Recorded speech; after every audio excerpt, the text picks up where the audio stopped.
Spring Creek Model Trains is hitting the road and taking scale signs along for the ride. The signs that bring your models to life can now be found in Deschler, Nebraska, and at train shows throughout the country. Howdy, partners. Spring Creek is saddling up and heading to the 50th Annual Model Railroad Jamboree, hosted by the San Antonio Model Railroad Association on February 21st and 22nd. And to see more of the largest collection of handcrafted scale signs on the planet, head to scalesigns.com. Hey, do you like free stuff? As a member of the operating crew, you'll get a chance to win awesome prizes each month. For less than a dime a day, you'll be entered to win, and just as important, your support helps keep every episode from behind a paywall and free of those unrelated and annoying commercials you hear on other podcasts. Sign up today at aroundthelayout.com/crew, and thank you for your support. ATLP Extra is our monthly newsletter delivered right to your inbox each month. Sign up for free at atlpextra.com. ATLP Rewind.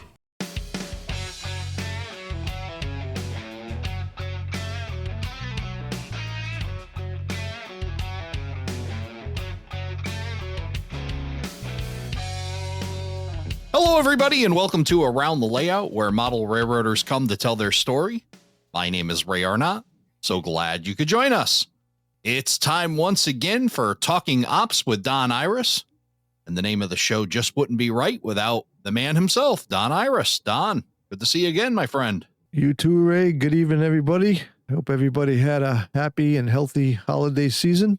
Yeah, it's first Talking Ops of 2025, new year, and got through the holiday season. And I know you have been running trains through the holiday season, so you still got Dad there, so you got that streak going. And we were chatting earlier today, and I saw your dad walking around running trains and cleaning tracks. So it's like you guys are still having a blast down there.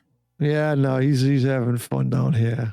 We've been operating, and then we just started a new project over here, getting rid of some manual push-pull rods for turnout control for the local stuff and changing them over to tortoise machines, because I'm finding out that those push-pull rods are not very good. They fall apart. And it's just pain. So, but today we got an op session coming up Wednesday, and we're cleaning up everything, getting ready for that. So, but he's having a good time, and he was out here in pretty much his pajamas today, helping me. It's pretty funny, actually. Nice. But he goes home on the 14th, so we'll see how long he can stay away till he wants to come back again. Well, you've definitely given him a good reason to come back, not only to see you and spend time with you and your wife, and in sunny Florida, but also to be able to run trains. But I think with that project, you're kind of proving that a model railroad is really never 100% done, is it? There's always some kind of room for improvement and a little bit of continuous improvement, I think is the word I'm looking for. Yeah, it always is. I was thinking about the same thing the other day when we started doing this. I'm like, you think something's done and it actually is not done, because it's just, I don't even know why I did it that way, to be honest with you, because I never did it that way before. But I figured with this new layout, it's only a few guys here. I've heard about this, using the single pull switch and the push pull rods, and it worked fine in the beginning. But what I'm finding is that if you don't really do it easy, pulling it in and out, you can really tear a turnout up, because just the force of pulling it and pushing it kills the throw bar and the turnout, the plastic. It wears it out. It's pushing the tabs against the rail, and the engine wheels are jumping over the top of it. And I'm like, this is not working anymore for me. So I said, I just bought a mountain of tortoise machines and double pole single throw switches, and some plastic 1-inch PVC caps, and just started going to town. So it's all done. All the caps are in. I'm waiting for 5 more switch machines to come so I can finish them up.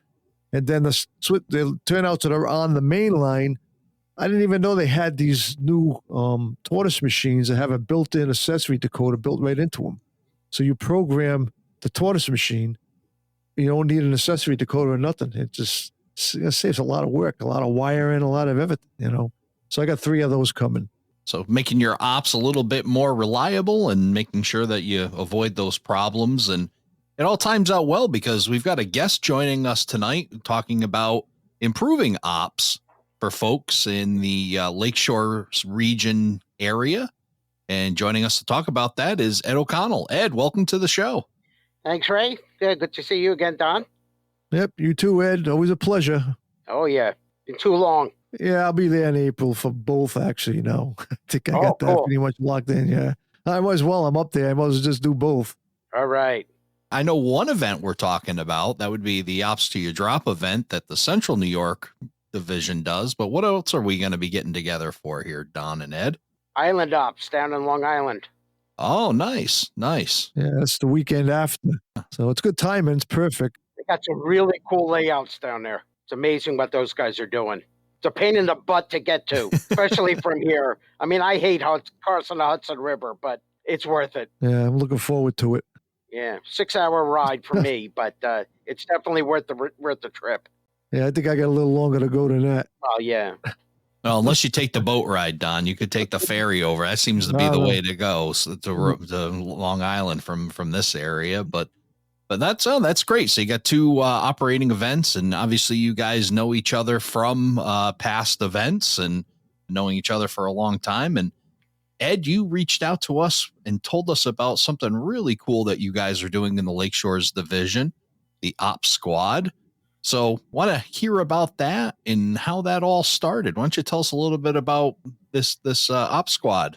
Well, my most favorite part of the hobby is operations. And I got introduced to it when I was a member of a club down in northern New Jersey, the Garden State Model Railroad Club. And I was only with them for 3 years before I found myself having to relocate up here to the Rochester area. But I really enjoyed the op sessions that they had. They usually had about 2 or 3 a year. I joined a club up here, but it's a nice club, but they didn't really have ops. I was looking around, and somewhere online, I happened to stumble upon Central New York was doing an ops weekend. It's like, oh, this looks like a lot of fun. I wasn't a member of the NMRA yet, but they were allowing guests. So I signed up for it, and I had an opportunity to go out there and ran on 3 layouts and had an absolute blast there that I swore that I was definitely going back the next year. But I think I talked a couple of guys going in with me to share the hotel room and the ride out. So that worked out. And then I just kept going. And I realized that, you know what? Why don't we have something like that here in the Lakeshores Division? And I asked around, and we only had about 5 layouts in the area that I knew about that could do operations. One being my club, the Rochester Model Railroad Club in downtown Rochester. And then I knew of Ron Stacy's around Roundabout and West Shore out in the Penfield area. Gordon and Gene Spalte have the Main and Western. Ned Spiller, his Dan B. Ludlow and Springfield's down in Hammondsport. It's about an hour and a half ride, but it's a really nice layout. Mike Pisek had a B&O layout out in the Leroy area. And the other one was one that I found out about was Jim DeMarco's layout. He's the one that I kind of had the first experience with, kind of like doing a solo op squad before it officially got founded. He had built a layout for his sons when they were young in the 70s, and they kind of lost interest, but he never did. So he jacked the layout up to adult height, and then just kept building on it and took over part of the basement. Then he built an extension on the house, which required another basement, and he took over that too. So he had this basement full of trains, and he just liked watching them run, but he said, you know what? I really like to operate this stuff more and have more people come over. So, I was asking him a couple of questions, like, oh, you got this huge layout. Do you have any staging? It's like, staging, what's that? So, you got to come over one day, and we'll do some operation scenarios. He was using Ship It, and he was attempting to use JMRI also. So we tried a couple of scenarios of ops scenes that he wanted to accomplish, and I was going around with him, and we were trying to figure out, certain things. And I was explaining to him, I said, no, wait a second. I went through this scene already why do I have to go a room again to get back to the exact same scene to work the other side of the track, which required lift outs and the whole bit. He said, yeah, they're a pain in the neck to put in, take out. So if we can make this thing work, and I said, well, okay. So he started adding these things. Next time I went back, he had a couple of staging tracks put in. Then we tried a couple of scenarios, and it's like, a crossover here would do really, really nicely. And then one over here, and one over here too, and maybe one over there. And he was like, oh man, I don't want to tear up track. It's like, can we just work this without it? Next time I went back to visit, all the crossovers were in. Perfect. Perfect. I know that. I've been through all that with a few guys.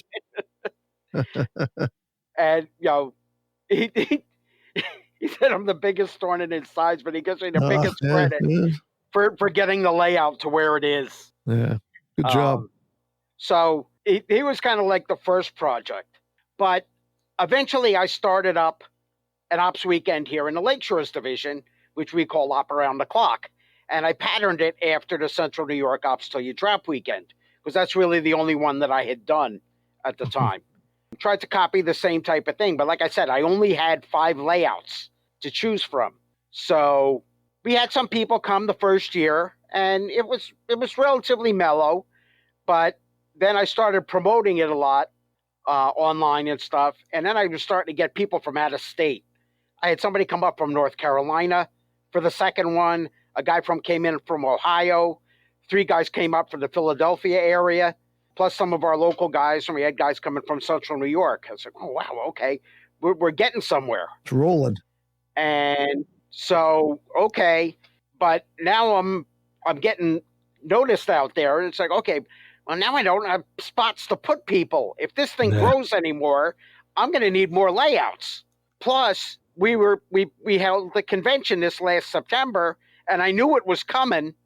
So it's like, wait a second, am I going to have 200 people here for a convention, and I only got operation slots for 25, 30 of them? Now what? So I got to get more layouts. So while I can't claim to be the creator of the Op Squad logo, I give that to Jeff Faust. He actually came up with the name. But that kind of just festered in the background for a little bit. I just kept pushing it at the regional level. I said, look, we want to have more layouts up here that we can operate on. And if you want to learn about ops, or you want to find out if your layout can be adapted to it, or you want to try out something that you might have in mind on how you want to do operations, we got enough guys over that will be able to come over and give you some pointers. Right. And the first guy that actually took us up on that was Dave Foster. He was building a layout in his townhouse, and it was something that you should have seen at the convention. However, he moved in the middle of doing the layout. So he gave a clinic on building a layout in a year, and it actually turned into building a layout and tearing it down in a year. So we didn't get the opportunity to actually operate on the layout. But he is building another one, and we hope to get over there soon. So Jeff Faust gives you this great name, this Op Squad name. Yeah, he gives me the idea that and it's like, okay, so any of the guys that already have layouts that we can operate on, look, I want you to help me out with this. We're going to go over, and if somebody needs help, we're going to go over there. We're going to give them pointers. Exactly. Perfect. There's nothing wrong with that. That's good. The other thing that I found out is a lot of people are deathly afraid of operations. They do not want a throttle in their hand. Now, to the best of my knowledge, I do not believe that running model trains has resulted in a fatality. None that I know of. I've heard injury, but not fatality. I am not saying that it is impossible and it will not happen. I do not think that there has been a fatality. If you're operating somebody's brass locomotive, you put it on the ground and it plummets to the floor, well, you may result in a bloody nose, but that's about it. Yeah, as far as I know, a lot of people are just absolutely deathly afraid of ops. And I say, look, we'll show you what you need to do. It's not difficult. And eventually, once you get a throttle in their hand, it's like, wow, that was a lot of fun. Yeah, they try to get it. You can't get it out of their hand after that. No. That's what we're trying to get to. All right. But now I'm getting more people interested in ops, but I still don't have enough layouts. and our Op Around the Clock weekend was starting to become more popular. I'd gone out and tried Oktoberfest out in Albany. That was a lot of fun, and I liked a lot of their ideas. And then I went down to Island Ops twice, and they did things a little bit differently. And I said, that might look a little bit better for us. So I took a little bit of their ideas. I went down when they had the convention in Long Island. I went to theirs and got a chance to meet a lot of the guys down there, or operate on a bunch of their layouts. And they're doing some incredible stuff down there. Yeah, I had the pleasure of working on a few of those layouts. Yeah. I want to go back and try a couple other ones. Dave Barraz's is probably the biggest one. That thing is incredible. You got to get over to Phil Minot's. I've been to Phil's. I've operated Phil's probably at least 3, 4, 5 times already. Yeah. I haven't been here in a while, but I've been to Phil's plenty of times. Phil's got a good one going there. I've operated on Phil's 3 times. I've only been to Dave Barraz's once because he's so far out the island. Yeah, it's a good thing they got going over there. So how many guys are involved in this organization besides you? And the op squad, we're now up to 10. We've had, in addition to, we got Jim DeMarco's. I got him up and running. While I didn't actually get over to Dave Foster's house, we sent a bunch of the guys over there, and they worked with him. Later on down the line, who's going to be my new assistant superintendent here in the division, Paul Stamp, who's got a Finger Lakes layout. Oh, yeah. Yep. Paul's got a nice layout, too. Contacted me and say, hey, look, I want to have the squad over because I want to be open for the convention. I want to develop this, but I want to see if what I have planned is actually going to work. So had a handful of guys went over and tested his session. He's been tweaking it a little bit here and there. I think we were there for the first one. I think it was either in last January or December. So in a year he got the thing, he's probably had about 10 sessions by now. And he's really going like gangbusters on that layout. That's pretty awesome. You got about 10 members of the op squad you mentioned, right? Mm-hmm. You guys got like a basic training or a boot camp? Because you got this like patch, you talk about this logo, and it kind of looks like you guys are kind of like, I don't know, like EMS kind of meets Ghostbusters thing. And, maybe I'm just, my imagination running wild of you guys, showing up with big backpacks and carrying tools in and just ready to go to town. But when you select these members, I mean, you're looking for guys that have, layouts and have operated. I mean, what kind of variety of members do you have as far as operations go? Just guys that really enjoy ops. Either you have a layout that is operable or you're just really into it. Like I do not have my own layout, but I have access to some that I can run on. And we initially took the 4 other guys that had layouts, and then a couple of guys that were just really into operations. They were still relatively new into it. It's not a super secret club, but as you mentioned, the patch and everything else, that kind of like took on a life of its own because I do have a career in EMS. Okay. So that's what it was based on.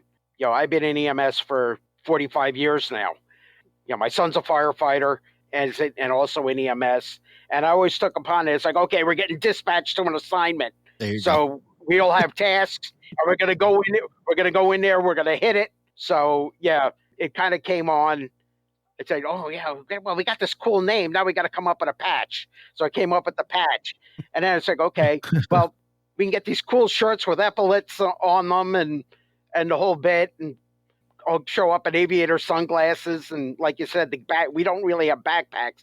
But if you've seen me show up for an op session, I have my grip. So let me ask you a question. When you go to these layouts, do you guys have a list of things that you're looking for once you get there, like yard space, industries to switch, crossovers, passing side, and stuff like that? Well, a lot of the things that we'll do is we'll first just go and meet with the layout owner to see either what they have or what they have in mind. One of our newer users of the service, Cal Adams, is building a layout in an attic of a barn behind his house. He had a couple of HO scale modules that he had acquired that he had in the center of the room and a G-scale layout running around the outside. And then he realized, it's like, you know what, I want to make the HO layout bigger. So we tore out all the G-scale stuff and is starting to adapt, put HO track. But because the modules in the middle were an island and the benchwork was built kind of low in the barn, mainly because of the pitch of the roof, plus Cal is in excess of 6 feet tall, he likes to operate from the seated position.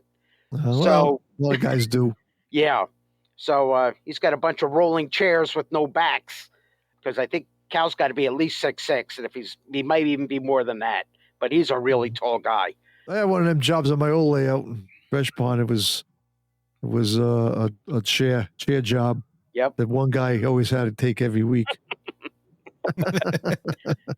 So Cal came up with this idea, saying, "Look, I want to expand this. What can you offer?" And we said, "Okay, well, this area over here would be really good for staging because it's wide enough. And how many levels do you want? Do you want to transition between the two? How do you attempt to cross from his existing HO layout in the middle of the room to the old G-scale layout that ran around the outside and account for the height differences in the benchwork?" And he had a lift-up bridge on one side of the room. I said, "Well, okay, this will work, but if you actually put this on the other side of the room, you won't have to take the piece in and out, and you can have a nice gradual change in elevation from one layout to the other. And you could have, the big Class 1 layout that runs around the outside of the room, and then your local switching district will be in the middle, and then you could have set up a couple of towns along the way."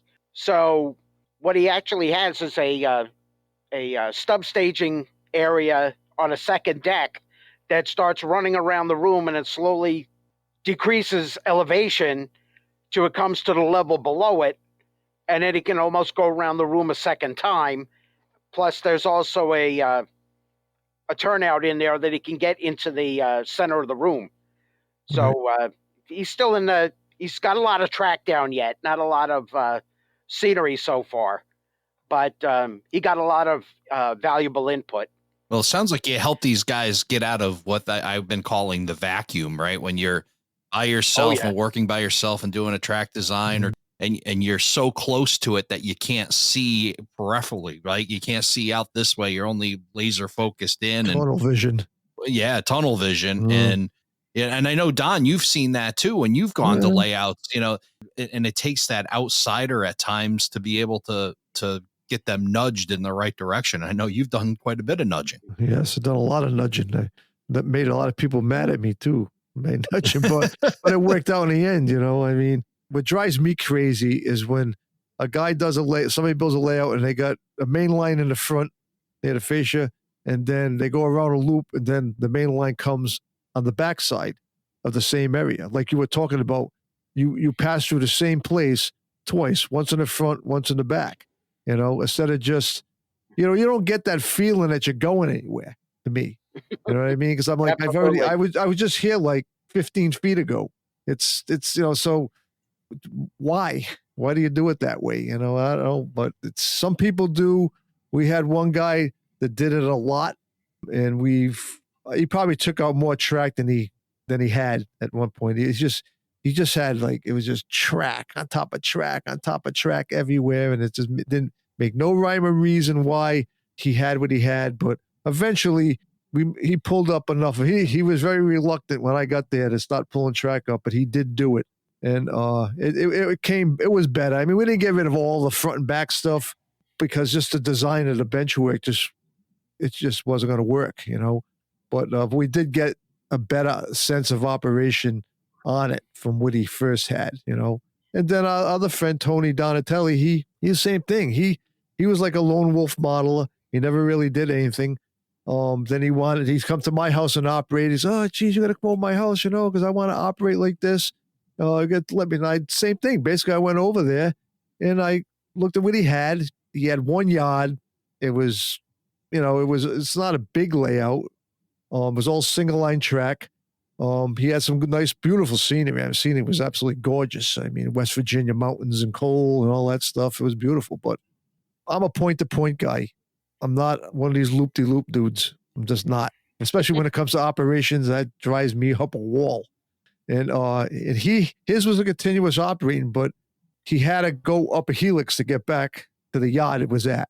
So we made a deal with him and said, look, you got to put another yard below it, front of the helix, and that'll be our point to point. And the helix is off limits during an op session. You can do whatever you want with that helix and we're going, but during the op session, you can't use it. So, and it worked out good. He had a nice point to point layout. He had to add some industries. And we had what, Ray, six guys there, 6, 7 guys operating on it. We had a blast over there. You know, we had remote dispatching and everything. So but it was fun. But but he like you guys do.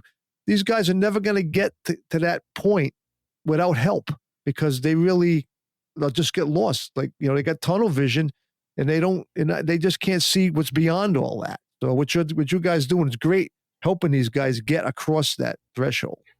Yeah, spaghetti ball centrals are just not it. No, at all. So just having track for the sake of having track isn't really helpful. But wouldn't you agree, Ed, that even more experienced layout owners can also benefit from a second set of eyes? And you know how much you learn when you do a layout and then have somebody else come over and you find out they do it a completely different way than you've ever imagined or slightly different or whatever. You know, being able to just get a little bit of that outside information. Oh, absolutely. And also just having a layout owner just put a layout to a test could find out as I go, oh, wait a second, I didn't plan this right. You know, you just wound up building this massive bottleneck into the layout. And you say, okay, yeah, this looks great. This is how I want to operate it.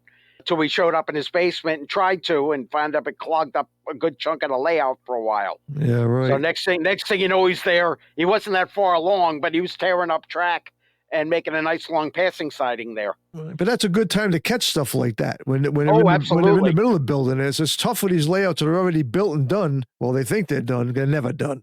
And they, you know, and then you come along and, well, this ain't going to work. If you did this and you do this, it'd be this way. And then blah, blah, blah. Next thing you know, you're basically starting, you're not starting over again, but you're just making it better and better for operations.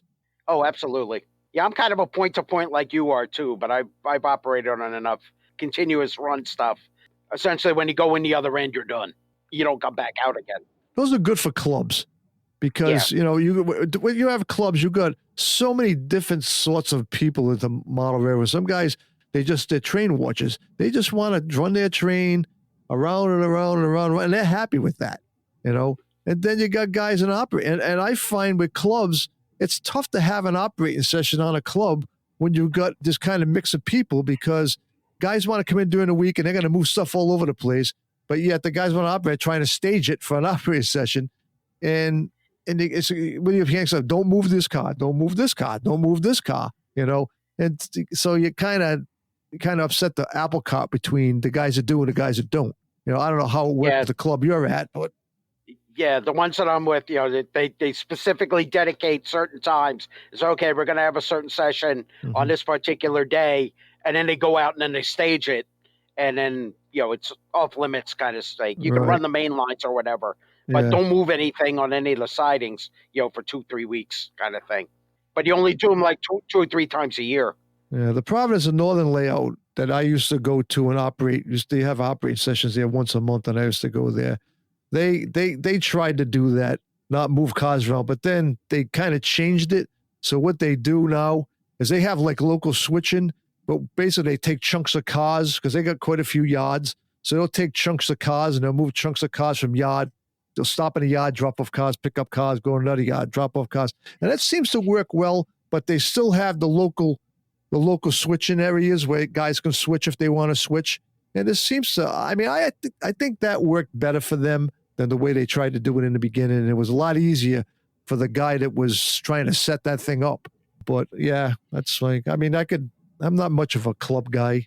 I think club ops would be a completely different episode, and we could go a long time on club ops and how that all goes. But getting back to the op squad, so you mentioned you get to a operator who's either asked for help or you guys are kind of, showing up on scene. You've kind of evaluated the lay of the land. What are some of the next steps that you do as you start to help them evolve the operations? Well, we'll be involved pretty much as they would like us to be. If it's just an initial consulting role, we're happy to provide that. When they get to the point where they're actually doing construction and they get a little bit stymied of, so, oh, shoot, how do I do this, or how do I accomplish that? We've got enough experienced people that could offer some construction or electrical help, or even to some extent, if they get as far as, hey, look, help doing like scenery and things like that. If they want us to get involved with that, we're more than welcome to do so. Right now, we've predominantly been in a advisory and testing role. We haven't had any people actually get to the, okay, now I'm really stuck. I need you to help me build this thing. And what's kind of the attitude when you start to give this advice? I mean, they've asked for your help. I mean, have you had any kind of pushback, or are they pretty open to accepting or at least hearing you guys out? There may be some initial pushback, but then when they realize, they say, wait a second, they might actually be right. Ultimately, it's still their railroad. Sure. Right. And, we might be able to see beyond their dream a little bit. Well, what can it be? You know what you want, but, if you took it a little bit further, you might take it, you might be able to get a little bit more enjoyment out of it that you never really thought of in the first place. Right. Let's go back to like my first saying when I walk into people's layouts. What does it do? What do you want it to do? You know what I mean? Is it just going to roll around, or do you actually want it to work? Do you want to put it to work? That's what I'm asking you. And then you go from there, because that kind of sets people back, because they really like, well, what do you mean by work? What do you mean? What does it do? What does it do? It's a pretty good question, and it gets a lot of, Right. gets them thinking. Well, I think a part of it too is there's a lot of folks that just don't realize what it can do. They get the idea, they want to model, they love railroading, they want to model it, they want to create this, but they just don't realize the potential that it has. And I'm one of those guys. I know that I wasn't really introduced to ops until about 4 years ago or so. I didn't even really think it was all that possible. I didn't realize just how enjoyable it could be and its potential. And it kind of leads me to a question for you, Ed. You talked a little bit about Garden State, New Jersey. What introduced you to ops to even get started? I joined that club. I was out of the hobby for quite some time. All that life got in the way stuff. But once all of that was kind of getting out of the way, I said, the hobby's always there. Yeah. You can leave it. You can always come back to it. It's always going to be there for you. Doesn't matter how long you're away. Yep. It'll wait till you come back. Right. I think we've all been through that. Yeah. I mean, I had dreams of building a layout in my own basement. I had the basement, just didn't have the time or the money to do it. Moved a couple of times, but even though I couldn't actually build the railroad, I always still followed it or still had an interest in it. And it was always there, like a trusted friend, so to speak. Right. And it's like, you know what? I really want to get back into this. And I had been going to this club for several years when they did their open house around Christmas time. And I liked the layout there. There were a bunch of clubs in the northern New Jersey area, but I'd been a member of one for a year, but I really wasn't that crazy about it, because it was their way or the highway kind of thing. It was pretty much a single track railroad and out and back, not a lot of local switching while it was still under construction. It's like, I really don't like that one so much. But this one had potential. I didn't know the guys a lot, but it's like, okay, it's a pretty neat layout. It's got little switching scenes that are in there. It's a double track railroad kind of thing. I think I'll like this. So I joined, and I just kept getting more and more active with it. I kind of hooked in with a bunch of guys, and we were, after they met twice a week, and usually on a Friday, when most of the guys went home, we stayed there for an extra hour or two and either talked about stuff or planned stuff, and then we'd go to the diner afterwards for something to eat and chat there whether it be about railroading or bands or you name it, any other thing, would be there until like 2 o'clock in the morning, and then would finally go home. But they were a great bunch of guys, and I learned a lot from them. They introduced me to operations there. I learned about DCC through them. So when I came up here, I had a lot of newly acquired knowledge that the club up here had, some neat stuff, but in a lot of ways, the layout was somewhat older. They started building it in the late 80s, and it was a relatively mature layout, but there were some things that I was exposed to that they didn't quite have. So I just started introducing more and more of these things that I had experienced down in New Jersey, and we've come a long way up here too. And I still maintain a relationship with them from time to time. I will go back. Even they named me an honorary member down there because I'd still go back and run their open house during Thanksgiving weekend. And for years, when I was down for another purpose, I say, hey, look, I'm going to be down for this, and I got nothing to do on Sunday. Would you mind running an op session? And for several years, I was able to actually talk them into doing that. That's good. So, we have a pretty good relationship with those guys down there. Good. Glad to hear it. When you go into these guys, do you look at the aisle space at all and how many guys they want to intend on having operate at their layouts? Haven't quite gotten to that part yet, but there are times where that does come into play, especially if it's an already established layout. Mm-hmm. Having them come after and say, oh, you're going to have to get a Sawzall here because nobody's going to fit down this aisle. Yeah, that's not going to go over quite well with some people. Yeah, aisle spaces I find especially if the layouts already started to be built. A lot of guys say, "Oh, no, I shouldn't have built it." No, because let's face it. I mean, I'm just as guilty as that as the next guy. When I built the first layout, the big layout with the one I left up in Rhode Island, I wasn't thinking of the aisle space part at all until after I end up with 15 guys coming on Thursday night. Then I walked around the corner one night and I see like 7 guys standing back to face to face with each other, and they're all trying to run like 4 different trains in the same area. I'm like, ugh. I said, this is not going to work anymore. I shut it down. That was the last night. I just shut it down, and I ripped the whole peninsula right out. Oh, the whole layout, ripped everything in the middle, and anything was not attached to the walls got torn out, and I built a whole new peninsula. And I had operations on both sides of the peninsula this time. Kept the main stuff on the outside, and then now there was only 2 guys in the middle working in there. It was perfect. You know what I mean? But, everybody wants to build a railroad. Nobody thinks about the aisle space, especially if you're going to do it. If you're going to work by yourself, nobody cares because you're just in there by yourself. But if you're going to have operating sessions, you need to really consider aisle space. And I did that with this new layout.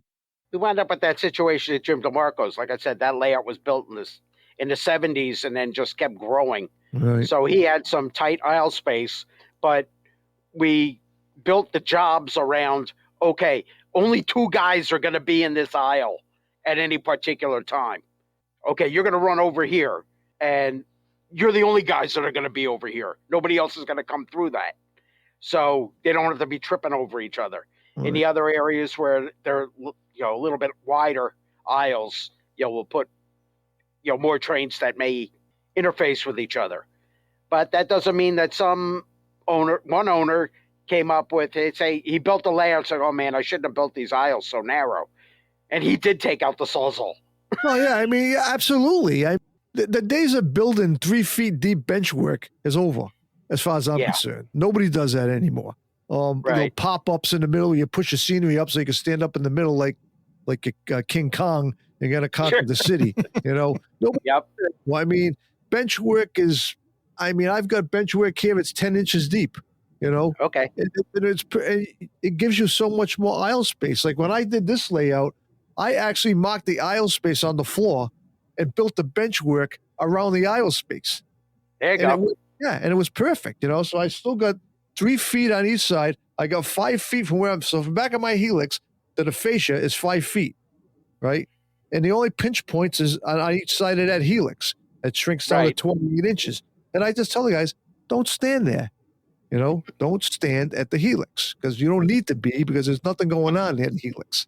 So, but yeah, it is. And If guys have got layouts and they have deep bench work and they're able to take 8-10 inches from the front of it and shrink it, they'll find out quickly that they don't need 30 inches of bench work.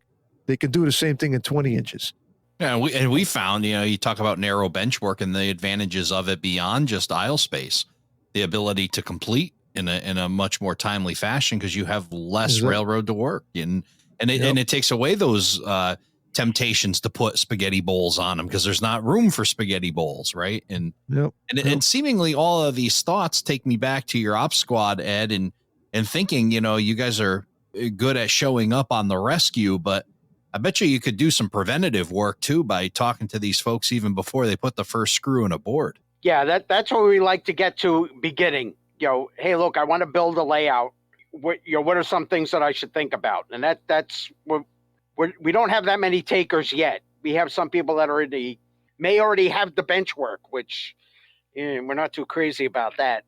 We have a relatively new guy that built this table in the middle of the room. It's like, okay, what can I put on this? Like, all right. Here's my footprint. Fill it up with track for me. Yeah, and again, it's what do you want, right? If you want continuous run loop thing, if that's what you want to do, but if you want to operate and you want to have operating sessions with multiple people there's just some standards that have to really be hit to give you a good chance of having a good operating session. And that's great that you guys are going to be able to get yourself set up where you're going to be able to help folks with that before they waste too much time and energy and hopefully don't hit the wall and quit. And that's my kind of a fear of mine, like thinking about folks that hit the wall and don't ask for help and quit. Like ask for help because there are people like yourself, like Don, that are willing to go and help you and guide you through it. Right. I say the only thing in this hobby it's free is aisle space. You're smaller than me. I should be the one here saying about aisle space, but it's true. It's true, So it's like Ray said, if you have the aisle space and less scenery, it's cheaper to build a railroad because you're not using as much scenery, you're not using a lot of track, and you're just saving yourself a lot of money. It's crazy. But I don't know anybody in the last 20 years that's built a room-size layout. It's not a shelf, some kind of a shelf thing. You know what I mean? Where they fill up a whole room and like I said, you got pop-outs where buildings come up in the air where you come through like a King Kong. You know what I mean? Like I already said that, but I don't know anybody doing that. Everybody's doing shelf layouts. It's a big thing now. Right. Because you can pretty much put them anywhere you want, and you can still operate. I mean, you can go to some layouts that are 12 feet long and you can still have four operators there. You know what I mean? If it's done correctly.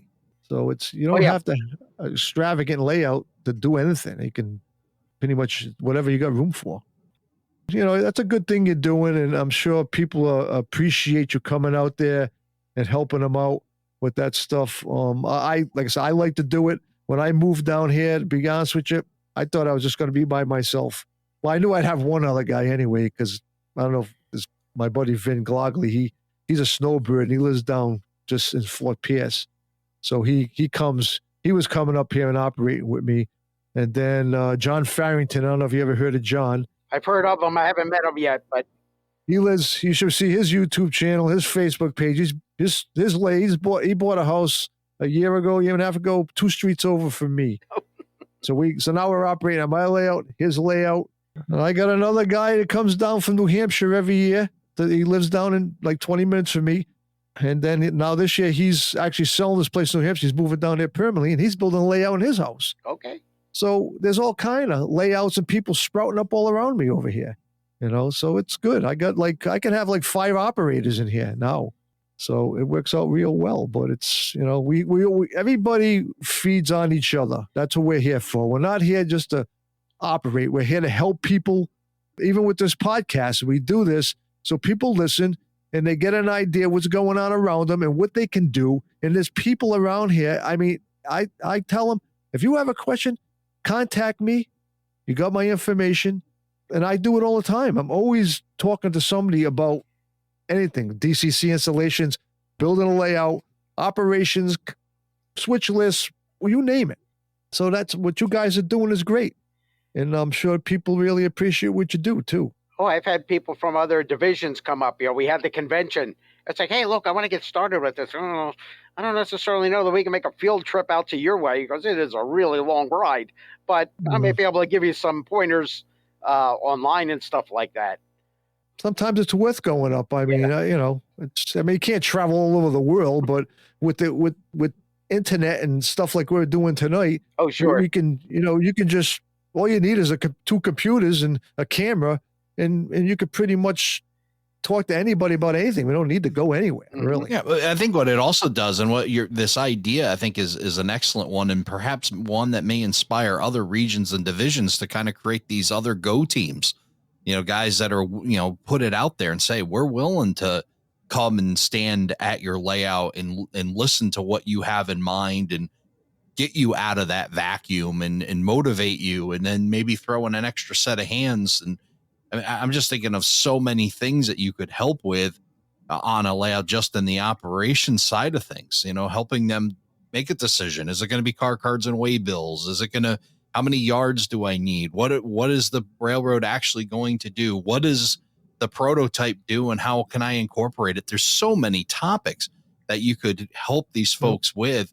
And again, I hope other regions and divisions of the NMRA are listening, because this is really stuff that can really help them directly impact the growth of the hobby. Absolutely. I mean, I kind of came up with the slogan of, we have the team to help you realize your dream. There you go. Yeah. Right. Yeah. Nice. Yeah. I haven't seen the logo yet, though. No. Oh, they've got the patch, and of course, we got two guys that have forgotten that this is an audio podcast, so I'll add some color, and we'll share that picture on our website. You can check out more on all of this on our website, aroundthelayout.com/140. We'll share links to the Lakeshore. We'll share the images there and more information if you're out in that Lakeshores Division area, which is kind of the Rochester, Buffalo. What's the Lakeshore Division cover? 11 western counties of New York State, not the two closest to Buffalo or the three across the southern tier, but pretty much from Corning all the way up to Rochester and out to Orleans County to the west, and I think it's just whatever county is west of Syracuse. Well, I know you guys are, neighboring to the Central New York Division. I see you two as very strong divisions. I mean, Don and I will say how much we enjoy, and I'm sure you do as well, Ed, the folks that are in that Central New York divisions, the Bill Browns and Drew James and Dave Martinis and on and on and on. Yeah, we have a pretty close relationship with those guys. Yeah, they're all good guys. I mean, the layouts are up there are fantastic. Yeah. Oh, yeah. I enjoy going there I look forward to it every year. We want to try and get the Western New York guys in because they're kind of like all on their own. There were only two counties. They used to be part of the international division of the Niagara Frontier, but the bulk of that region now is all in Canada, and they don't like coming down to the United States. So they kind of, spun off to their own and did their own thing. So while they're still in that region, they're kind of, on their own. So we like to include them in a bunch of things also. And they've got some really nice layouts out there too that you would like to try. We pulled them in. They did a layout tour for us at the last convention. We want to try and get out there and do some ops with them as well. So we've got a pretty close working relationship with our neighboring divisions. That's good. Yeah, that's excellent. Yeah, and then being able to help them, I can imagine, if a division was over the border, just how much of a hassle that may be to go back and forth to Canada and the United States and cross the border and get your car searched every time. And yeah, that'd be a downer to try to keep that going. So glad that you guys are able to reach out to them and help them out. Yeah, passport to go operate. Yeah, no kidding. Yeah, it wouldn't be just a badge; it'd be the whole passport to get over there, right? So, yeah, that's great. I think it was up until 2016. The Lakeshores Division was part of Niagara Frontier. Okay. So really? we actually moved over to Northeastern Region. I think it was in 16. Southern Tier region came over, a few years later. So, and I know the guys that were down in the what's now Division 12 split off of Niagara Frontier and went to Mid Central. So Niagara Frontier kind of shrunk, just so we can kind of affiliated with other active divisions or regions in the States. Not that we have anything against Canada. It's just that, once, post 9/11 world kind of happened, trying to cross the border and stuff like that just made things more difficult. For sure. But even the Northeast Division the Northeast region is a great one to be a part of. And they're just fantastic stuff. Like I said. Oh, we absolutely love it. We're the furthest west, yeah. I guess, that you would consider it. So on a personal note, Ed, what is your favorite part of operations? If you were to go to an operating session, where would we find you? Would you be doing some local switching? Would you be in a yard? Where would we find Ed O'Connell? Either one of those two. I'm not necessarily much of an over-the-road guy. I like to keep really, really busy. Right. I agree. I've kind of worked myself into being a near semi-regular over at Drew James, Canada, Spokane, and Pacific. That I pretty much done every job over there except dispatch, and that day may be coming soon. But you can usually find me either in Kettle Falls or Nelson. How's Kettle Falls doing these days with the new locomotive? I haven't been there in a bit, but it's okay. it's all. I haven't operated there in that area, but it's all finished now. No. Because you got that Y working and everything now. We talked about that on a past podcast with Drew James, and I got that little switcher now that's got the Keep Alive in it, so it won't be stolen out on the diamonds. Great. So I said, okay, next time I'm coming over, I'll bring my proto throttle. I'm gonna give it a shot. There you go. So for the person listening to this podcast right now that's thinking about creating ops, or even they're not even in they're pre-building and they're just thinking about, hey, I want to build a layout that has operations on it. What would be your first word of advice to them, Ed? Failing to plan is planning to fail. You really have to think about everything, because if we have had some guys who have started the layout and they've gotten into it and they realize it's like, oh shoot, this aisle's too narrow, or I built my fascia too narrow and now I've got all this stuff to hang on it and I have no place to put it. So you really have to look at the big picture, and asking for help is not necessarily a bad thing. There's no need to reinvent the wheel. Pretty much all of us have already done it at some point. Even for somebody who's just beginning, even if you just have an oval, think of your railroad as something from going from someplace to someplace. And think of the train as a purpose. Give it a name, give it a schedule, and give it work to do. Yeah, exactly. Yeah, well, it's definitely good to find people, and we talk about it many times here on the podcast. Stick your neck out a little bit and ask for help. You'll be amazed at the awesome folks that are in this hobby that are willing to help you in one way, shape, or form, share their talents, share their experiences. I know Ed you're one of those guys. Don, you're one of those guys, and we've got a great group here. And it sounds like now Lakeshores region is kind of setting a new standard for that ability to reach out and help folks. So it was really cool hearing about the Ops Squad and what you guys have going on out in the Lakeshores Division, and looking forward to seeing you very soon. Are you coming to Amherst, Ed? Absolutely. Excellent. I'm gonna work the NMRA booth. They're expecting there me. You go. So the Ops Squad will be at Amherst. If you're going to Amherst, look for them. I believe they're going to be somewhere in the center of the Better Living Center, so they should be fairly easy to find. The squad won't be. I will. Well, you'll be representing. I'm sure you'll have some kind of patch on you somewhere representing Ops Squad. Paul Stamp will be there too. Paul Stamp is a recipient of our service, and he's also a member of the squad. So we'll be there. I just can't wait to see you guys develop it and then have a vehicle with, decals and maybe lights and everything else on it. I think you could really go to town on this. You guys are going to be the next Ghostbusters of model railroading. But no, I think you see some heavy duty squad pull into your driveway, and what your guys backing up, backup alarm going off. Yep, here they are. Here's the Ops Squad. But no, awesome idea. Great stuff that you got going on there again. And Really appreciate you coming on the podcast and sharing your story. Thank you, Ed. Appreciate talking to you. Oh, it was an absolute pleasure. Thank you for joining us for this episode of Around the Layout. Learn more about today's episode, check out past shows, and much more on our website, aroundthelayout.com. Show your support by becoming an operating crew member at aroundthelayout.com/crew. Follow us on social media, aroundthelayout.com/social. And send us your feedback, aroundthelayout@gmail.com. Thanks for hanging out with us around the layout.